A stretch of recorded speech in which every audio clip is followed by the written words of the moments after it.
Hey, what's going on?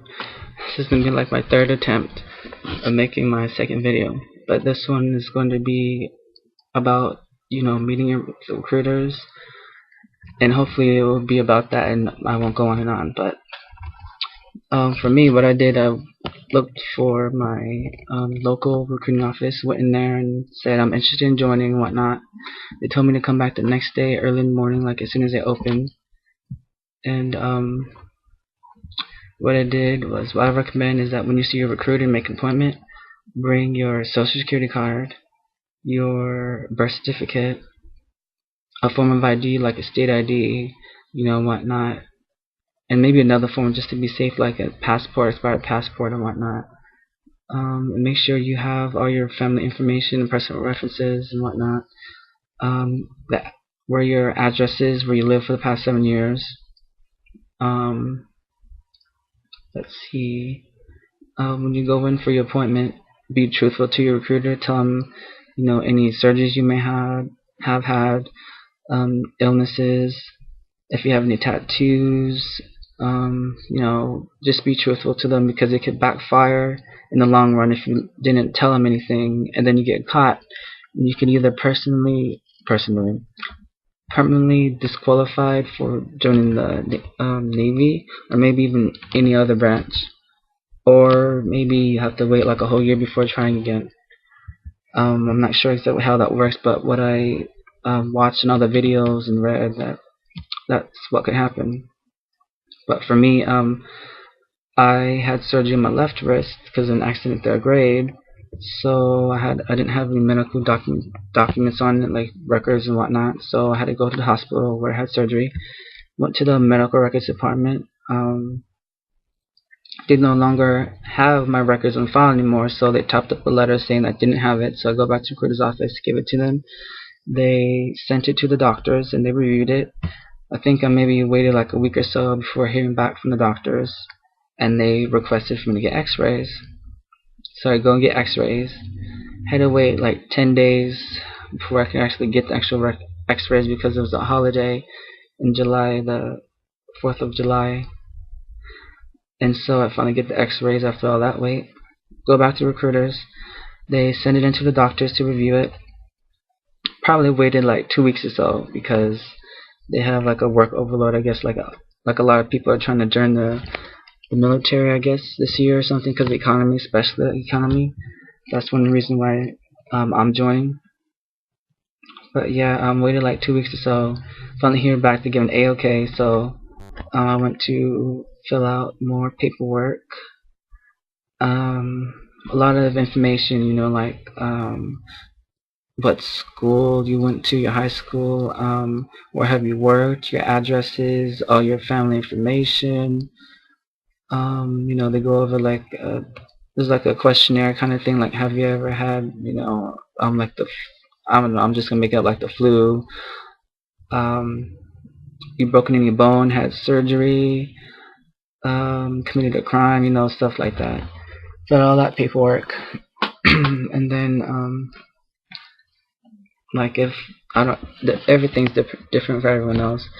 Like some people, they as soon as they go in, I guess they um, could take that test right away and then go to the processing center for the physical and swearing in right away. But for me, it took a while because the first month I came to California, I went to Long Beach, and that was pretty much, like a waste of time. And then I found out later that there's an office closer to the house, so I go over there, walking distance. But yeah, so once everything's A-OK for you, they will schedule your recruiter will schedule a day for you to take the ASVAB. And for me, I took the ASVAB military entrance exam one day, and then another day I went in for processing, like the physical and the swearing in and the choosing your rating, your job, and whatnot. I did them on separate days, but some people they do it like all on the same day, or maybe like back to back or something. I don't know. It depends. But for me, I went to the MEP station in El Segundo and took the ASVAB. I passed the first try, thank goodness. I didn't study as much as I should have. but I passed. That's good. I was worried like it was going to be the paper and pencil form, and I thought I was just so bummed the test. But I guess apparently they changed it to the computerized test now, so it's kind of easier in a way. And this, I mean, from what I've read and been watched and been told, that the harder the questions, no, the more questions you answer correctly, the harder they become, but the more points they give you. But if you get a question wrong, I don't think it counts against you, I think. But yeah, what I recommend is get like a study schedule going, like what you're gonna do this week, what you're gonna study and whatnot. Get a plan. I didn't do that though. I just, um, I just hoofed it. Like 2 days or so before taking the actual test, I just crammed everything in. But I don't recommend that. Make sure you get a lot of sleep. Eat a good breakfast before the test. And you should be fine. Processing center, what they do, or well, you do the physical, the swearing, choosing your rating, um, and yeah, what you do is that well, for me, the night before processing and all the physical and stuff, I checked in the hotel the night before. Had to get up I woke up like 3 in the morning. Um, Breakfast didn't start until like 4, but the buses leave like 4:15, 4:30, so you have to pretty much like cram in your breakfast. What I recommend is that make sure you drink a lot of water, fluids, whatnot, whatever, before you actually get to the center. That way, when you have to take the urinalysis test, the P test, you don't gotta worry about stalling and sitting there embarrassed that you can't even take a pee, especially in front of other people. Well, for us guys, the urinals are lined up back to back, and then you just pee right there in front of each other. But I drank so much water, I didn't have a problem, so I was just good to go. Um, but yeah, when you get to the processing center, you go to your respective office, your military office, and then after that, for me, I went to a medical briefing. Then I had to go to a desk, and I forgot what they did. I guess they looked through my documents, make sure everything was set, and then I had to go to another area where they have all the different tests, the vision test, the hearing test, take your blood pressure, um, where they check to make sure your joints are working right, like the duck walk and your wrists, your elbows, your knees, your legs, your arms, your hands, everything's working fine, like good motion. Um, what else? That's pretty much all the tests, I believe, from up there. But then there's a final, like a medical. Oh yeah, for the guys. There's a person who's gonna do like kind of like a complete physical of you. Not like they check your groin, they check your butt. They yeah, that was interesting. Somebody touching your your family jewels and then checking out your behind. That was really interesting. Um, but yeah, I'm not sure how that goes for the ladies though. But for the guys, it's just awkward, really awkward. So try to like block out your mind when you go in there, so it's not all weird for you. After doing all those tests, you go downstairs. Well, for me, I went downstairs. I don't remember if I had lunch first, and then I don't remember if I went to choose my rating first or if I swore in.